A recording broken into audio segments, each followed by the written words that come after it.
mariage, tout fait, ta santé, peut-être c'est ton cas, et que tu vis ce genre de vie. On t'étouffe toutes les nuits.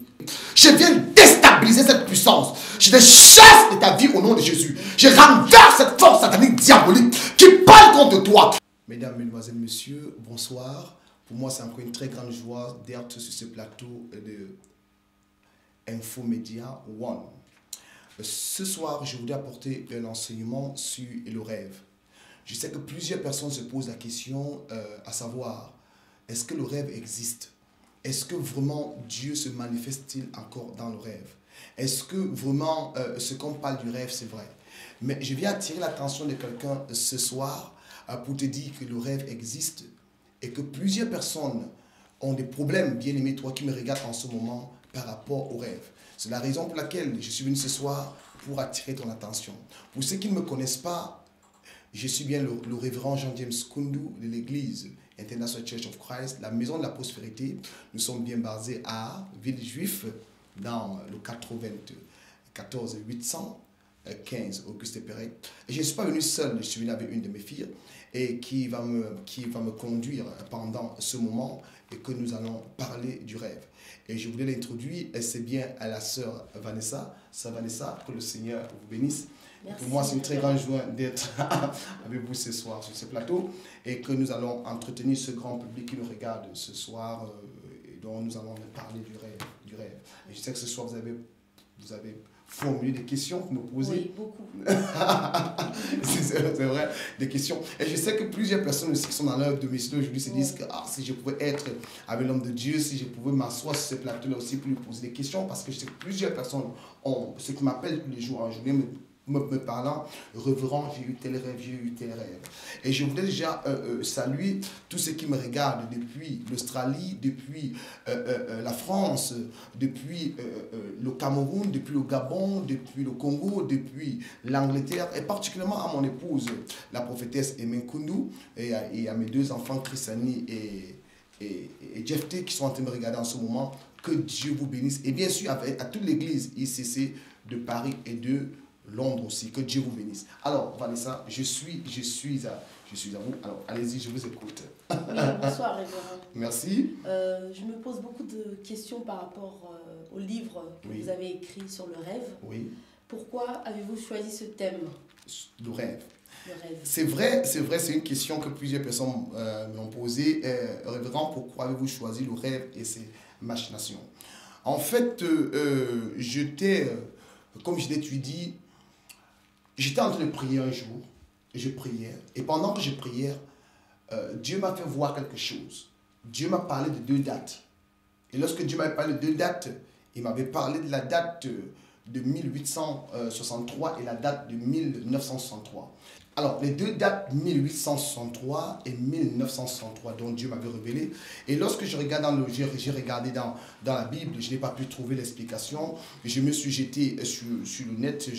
Pendant que je regardais sur le net, j'ai pu comprendre qu'il y avait un célèbre homme qu'on appelait Abraham Lincoln. Abraham Lincoln qui avait aboli l'esclavage en 1863. Et aussi, lorsque je regardais en 1963, on parlait de quelqu'un qu'on appelait Martin Luther King. Et lorsque j'ai fait la similarité de deux grands acteurs qui étaient sur Internet, j'ai compris qu'il y a quelque chose qui s'est passé. Et c'est là où j'ai compris que Dieu me demandait de parler de ce que j'appelle l'embargo spirituel, que je pourrais parler plus tard ici.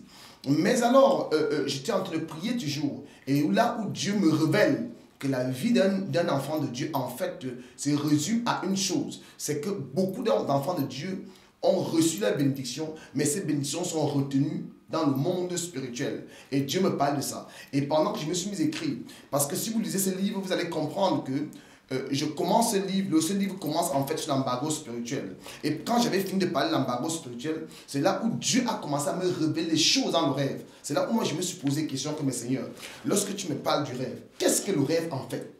Parce que peut-être plusieurs personnes ne savent pas. Dieu parle. La Bible nous dit que Dieu parle. Dans le livre de Job 33, à partir du verset 14, la Bible dit que Dieu parle d'une manière ou d'une autre, dans les rêves et dans les songes, mais nul ne prend garde. Nul ne prend garde. Dieu nous parle. Et je suis rentré dans le dictionnaire. Pendant que j'ai regardé ce que c'est que le rêve, j'ai trouvé plusieurs explications sur le rêve.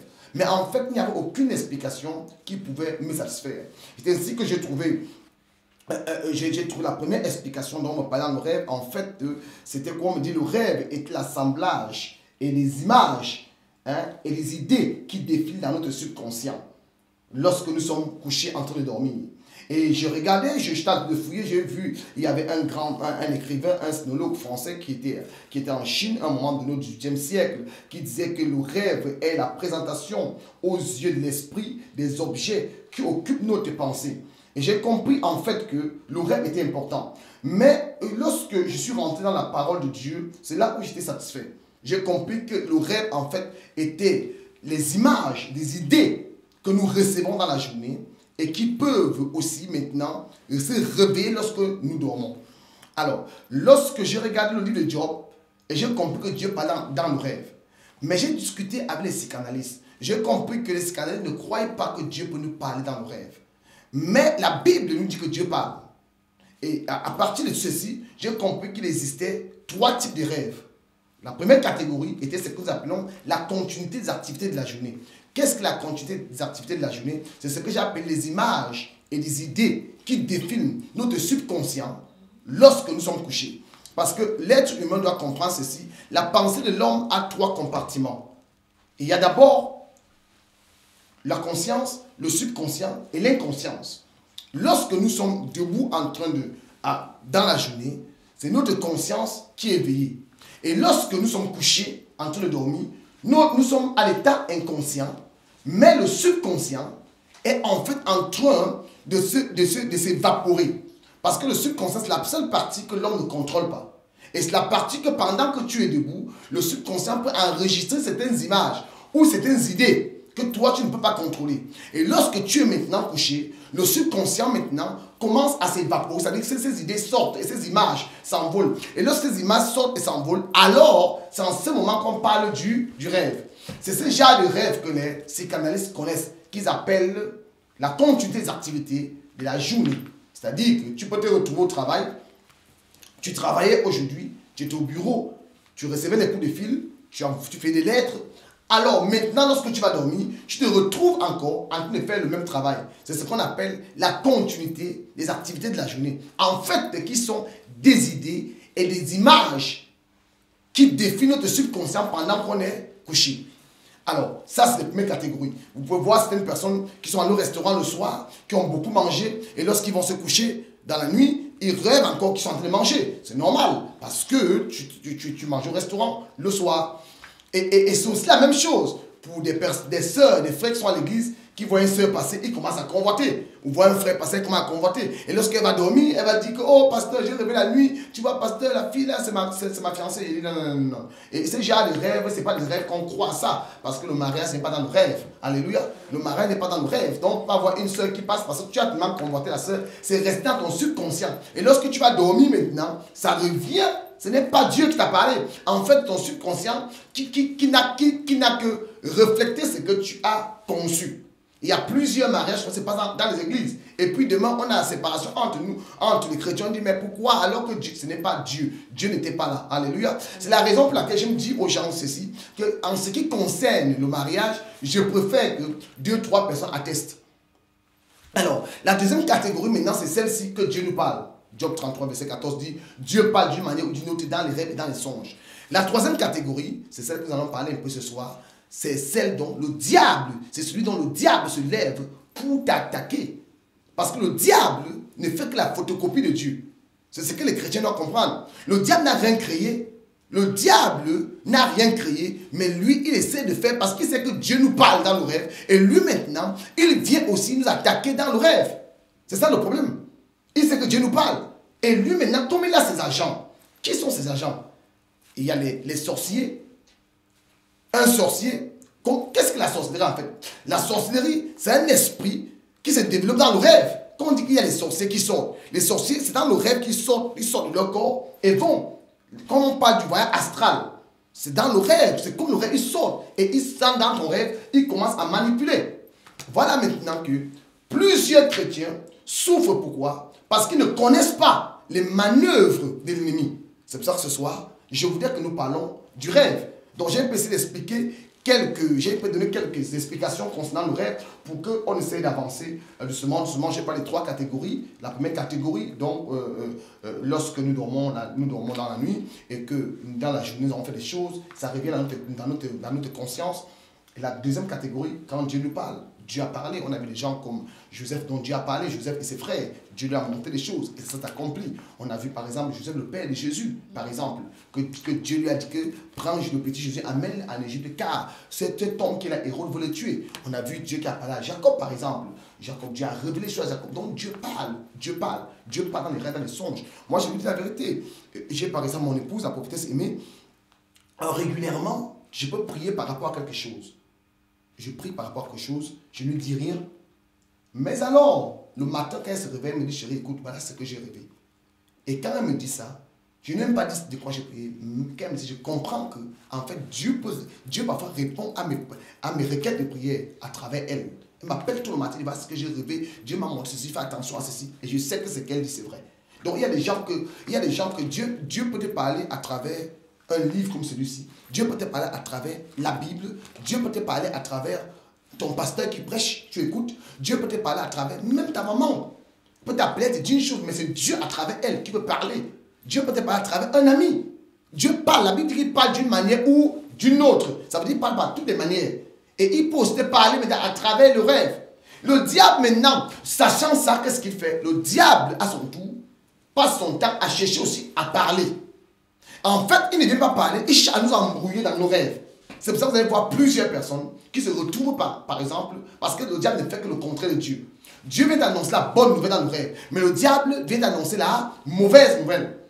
Par exemple, tu te retrouves maintenant en train d'accoupler avec quelqu'un dans nos rêves. Ce n'est pas Dieu, c'est le diable, à travers ces agents qui ne sont que des sorciers, qui viennent t'accoupler dans le rêve. En fait, quand tu t'accouples dans le rêve, c'est vrai que c'est un signe de mari de nuit, mais c'est le diable qui vient déposer en toi, parfois certaines maladies en toi, pour te détruire plus tard. Je vous écoute. Donc, par rapport à tout ce que vous avez dit, je pense qu'il y a beaucoup de bien-aimés qui se posent la question à savoir les conséquences de la sorcellerie dans le rêve. Oui, c'est vrai que en fait, la sorcellerie a plusieurs conséquences dans nos rêves, parce que vous devez savoir une chose, c'est que j'ai dit aux gens, la sorcellerie attaque à presque 80% dans le rêve. Parce que lorsqu'on dit on a tué quelqu'un, cette personne-là, tu dis j'ai eu un rêve. Même si la personne ne se souvient pas du rêve. Parce que vous devez savoir que le piège de l'ennemi numéro 1, c'est de vous faire oublier tous vos rêves. Il y a des gens qui me regardent maintenant, ils vont dire papa, moi je ne rêve jamais. Non, tu rêves. J'ai reçu une femme tout à l'heure au bureau, parce que quand je lui parlais, elle me dit je n'ai jamais rêvé. Comment non, jamais dit je n'ai jamais rêvé de ma vie. Non, tu rêves, mais tu oublies. Pourquoi tu oublies? Le diable a des plans. Parce qu'il sait que parce que vous devez savoir que la Bible dit que tu connaîtras la parole et la parole t'affranchira. Et Dieu dit, hein, mon peuple périt parce qu'il lui manque la connaissance. Donc le plan du diable c'est quoi? C'est pour t'empêcher d'avoir la connaissance. La connaissance c'est quoi? À savoir ce qui t'arrive. Donc le diable, c'est que si tu te souviens que tu dormais et que tu as rêvé que tu mangeais dans le rêve et que tu sais que manger dans le rêve n'est pas bien, qu'est-ce que tu vas faire? Tu vas chercher la délivrance. Alors qu'est-ce qu'il va faire? Il va te faire manger dans le rêve et te faire oublier pour que tu continues à rester manger. Et les maladies ne font que s'entasser en toi jusqu'au moment où tu vas mourir.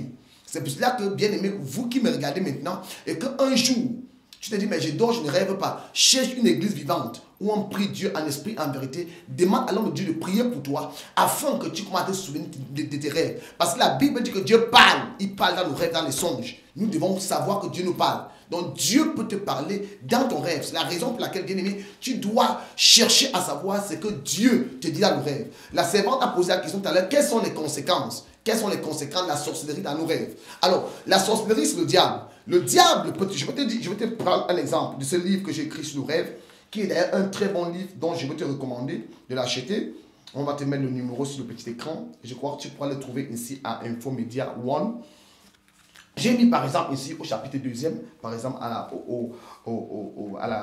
la page 9, chapitre 2e, quelques explications du rêve et quelques exemples des rêves et leurs explications. J'ai dit ici, si vous rêvez que vous êtes mordu par un fou, un chien, un serpent, un animal sauvage. Parfois, vous êtes poursuivi autant que moi, vous êtes poursuivi. Et parfois même, vous êtes mordu par ces bêtes. Cela signifie que vous êtes en train d'atteindre, vous êtes atteint de la haute sorcellerie. Donc, si vous rêvez, c'est-à-dire, si vous rêvez, par exemple, qu'un fou vous suit, ou bien qu'un serpent vous a mordu. Oui. J'ai vu des gens qui ont rêvé que le serpent les a mordus. Et quand ils sont réveillés le matin, ils ont vu des traces, la morsure du serpent. J'avais un frère ici à Paris. Il a rêvé que le serpent l'avait mordu au cou.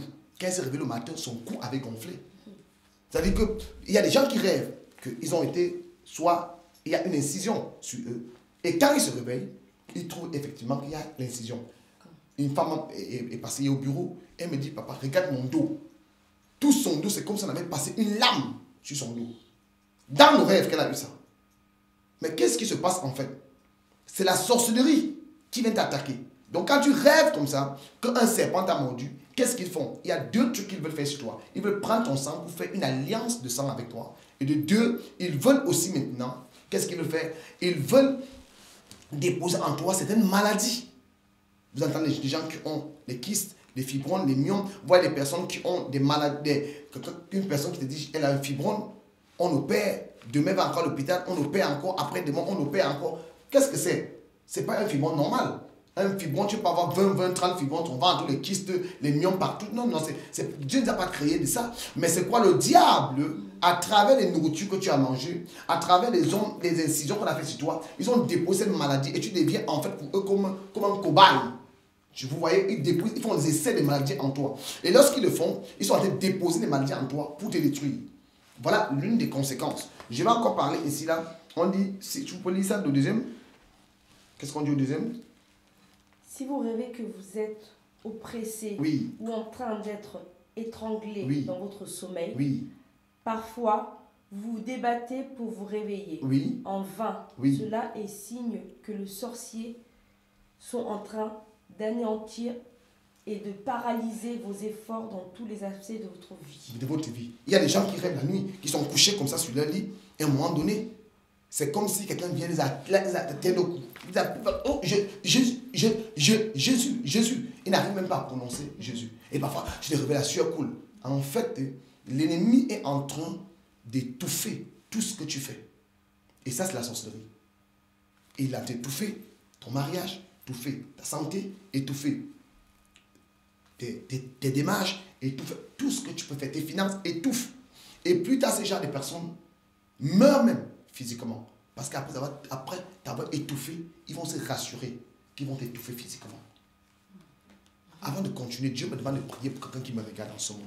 Peut-être c'est ton cas. Et que tu vis ce genre de vie. On t'étouffe toutes les nuits. Je viens déclarer au nom du Seigneur Jésus. Quel que soit ce que l'ennemi a fait dans ta vie, quelle que soit leur puissance sont levées pour t'étouffer, pour te faire des incisions sur ton corps, je viens les frapper par le feu du Saint-Esprit. Je viens déstabiliser cette puissance. Je les chasse de ta vie au nom de Jésus. Je renverse cette force satanique diabolique qui parle contre toi. Je les chasse au nom du Seigneur Jésus. Je viens détruire toute puissance de la sorcellerie dans la famille de ton père, dans la famille de ta mère, qui parle contre toi, qui t'attend dans ton rêve. Au nom du Seigneur Jésus, j'envoie le feu dans leur vie au nom de Jésus-Christ. Amen. Troisième point. Au troisième, qu'est-ce qu'il dit? Si vous rêvez que vous montez les escaliers ou une échelle ou une colline sans jamais atteindre le sommet et parfois, soudain, vous vous retrouvez au point de départ, au bas des escaliers, de l'échelle ou de la colline, cela signifie que l'esprit de sorcellerie veille à ce que vous n'accomplissez jamais votre destinée. L'esprit d'échec. Oui. Il y a des gens qui rêvent que tous les jours sont en train de monter les collines. Tu montes la colline, tu n'atteins jamais. Tu es en train de tomber, tu es couché sur ton lit. C'est comme tu tombes directement, mais tu n'atteins jamais le fond. En fait, le diable est en train de se rassurer. Parce qu'on est signe. C'est pour ça que j'ai dit que tu dois connaître ton rêve. Tu ne dois pas oublier. Tu dois ça. Parce que si tu rêves ça, tu rêves que tu es en train de tomber. Tu rêves que tu es en train de monter la colline. Tu sais qu'il y a l'esprit d'échec. L'esprit d'échec est en train de te suivre. Qu'est-ce que tu fais? Tu te réveilles. Écoute-moi, bien-aimé. Écoute-moi très bien ce que je te dis ce soir. Lorsque tu as ce genre de rêve que nous sommes en train de numérer ici, Bien-aimé, lève-toi. L'apôtre Paul dit, je traite mon corps durement. Lève-toi là où tu es. Commence à invoquer le feu du Saint-Esprit. Déstabilise ça, renverse ça par le feu du Saint-Esprit. Refuse, tu dis, l'échec n'est pas ma portion. Au nom de Jésus-Christ. Amen. Amen. Oui, allons-y. Donc là, on est au 4e point. Oui.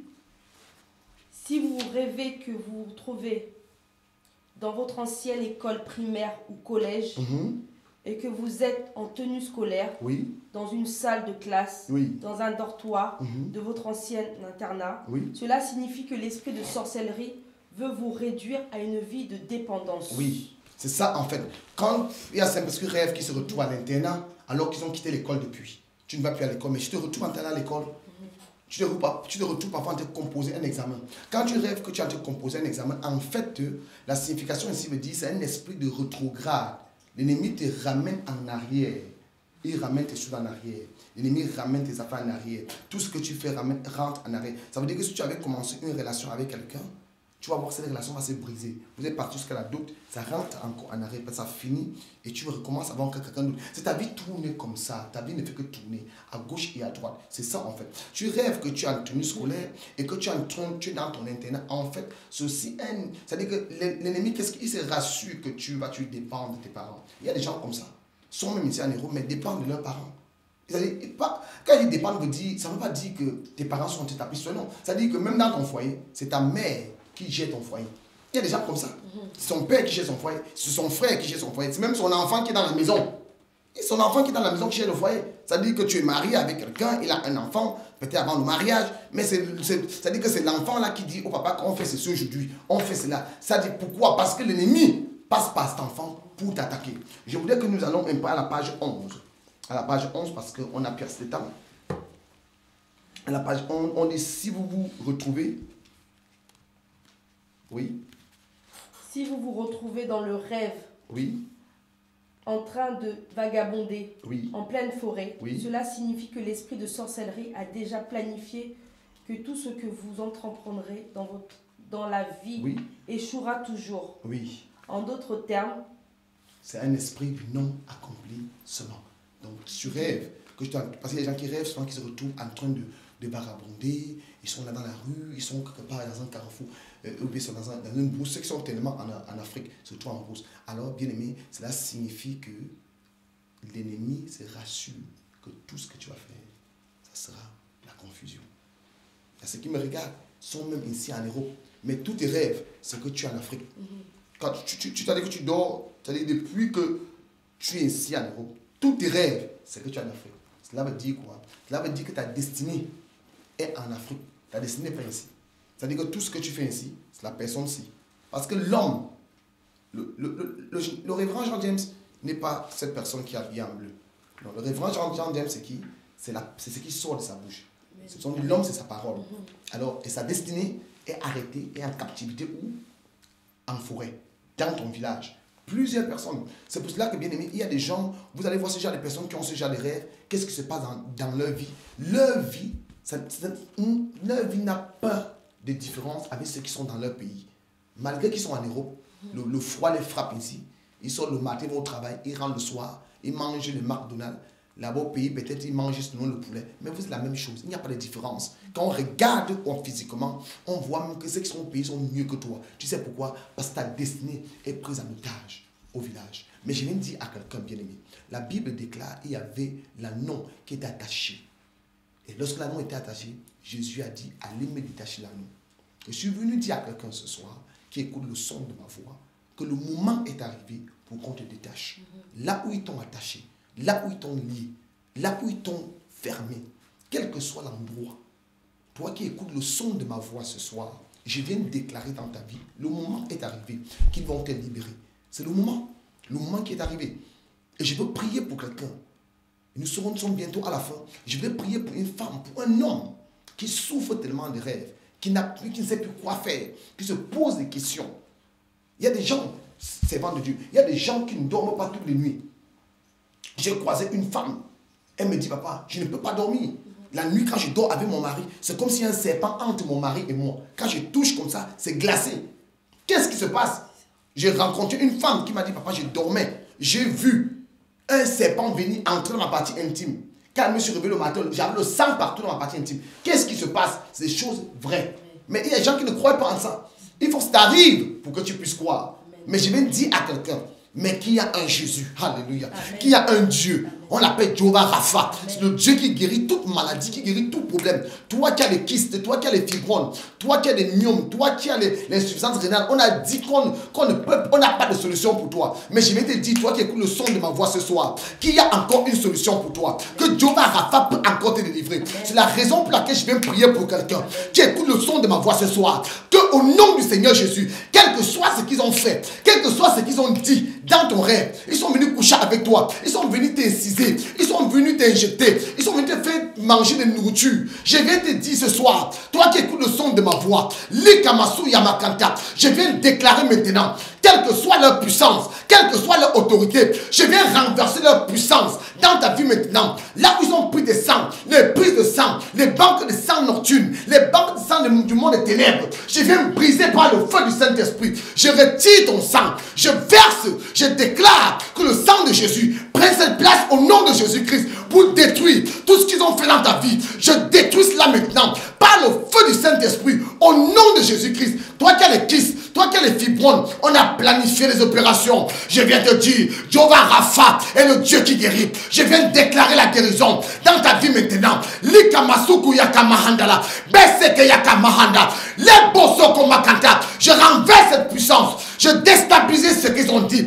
Toutes les paroles négatives qui ont été prononcées contre toi pour te détruire. Je viens renverser par le feu du Saint-Esprit. Je détrône ça maintenant. Je renverse, je revoque toute malédiction qui a été prononcée contre toi pour te détruire, bien-aimé. Car tu es l'enfant tu es un enfant de Dieu. Tu ne dois pas vivre la malédiction. La malédiction n'est plus ton partage. C'est la raison pour laquelle je viens revoquer toute malédiction qui a été prononcée par ton père, qui a été prononcée par ta mère, qui a été prononcée par ta tante, qui a été prononcée par ton pasteur, par un prêtre, par un marabout. Je revoque au nom de Jésus. Je revoque au nom de Jésus. Je revoque au nom de Jésus. Je brise toute alliance qui est établie dans le rêve et qui te tient captif. Et que la main d'Éternel soit posée sur toi et que tu vois la gloire de Jehovah Rapha au nom de Jésus-Christ. Amen. Amen. Merci, révérend. Merci, révérend. Oui. Je pense que beaucoup de bien-aimés qui nous suivent en ce moment seront bénis ce soir. Se retrouvent. Amen. Se retrouvent. Je pense que le rêve est important dans la vie d'un chrétien. Alléluia. Donc, ce livre est un manuel. Un manuel de travail. De travail qui permettra aux gens qui ont ces problèmes. Amen. De pouvoir trouver la solution. Alléluia. Moi, je dirais, c'est vraiment de Dieu. Moi, je crois que c'est une bénédiction de l'Éternel. Et bien aimé, nous sommes à Villejuif, ici à Paris, le numéro 15, Auguste Pérec. Je ne sais pas là où vous êtes. Vous pouvez appeler le numéro qui est sur votre petit écran. Appelez ce numéro sur votre téléphone, sur votre iPhone ou je ne sais pas quel téléphone vous avez. Appelez ce numéro, bien aimé. Prenez rendez-vous. Venez nous rencontrer tous les mercredis à partir de 18h30. Nous avons notre culte. Tous les vendredis, 18h30, nous avons notre culte. Et tous les samedis, nous avons délivrance. De 10h jusqu'à 14h. Bien-aimé, viens, nous sommes à Villejuif, numéro 15, Auguste Pérec. Et le dimanche, nous avons notre culte dominical qui commence à partir de 10h jusqu'à 13h. Quel que soit l'endroit où vous êtes, vous pouvez prendre le métro 7 à partir quel que soit l'endroit. Quel que soit l'endroit, c'est la ligne 7 du métro. Terminus Villejuif. Oui. Après, vous avez le bus Aragon. Oui. Donc le bus 172 qui vous dépose à l'arrêt République Guété. Oui. Soit vous pouvez prendre RERB aussi, nous ramène jusqu'à là-bas. Qui nous ramène à Bourg-la-Reine. Et on prend le bus 172 qui nous dépose sur République Guété. Voilà. Bien aimés, nous vous attendons. Venez nous rencontrer et vous allez voir la gloire de Dieu. Je crois fortement que ce Dieu-là va vous bénir ce soir. Que le Seigneur vous bénisse. Je vous remercie beaucoup. C'est vraiment Dieu. Merci, révérend. Merci.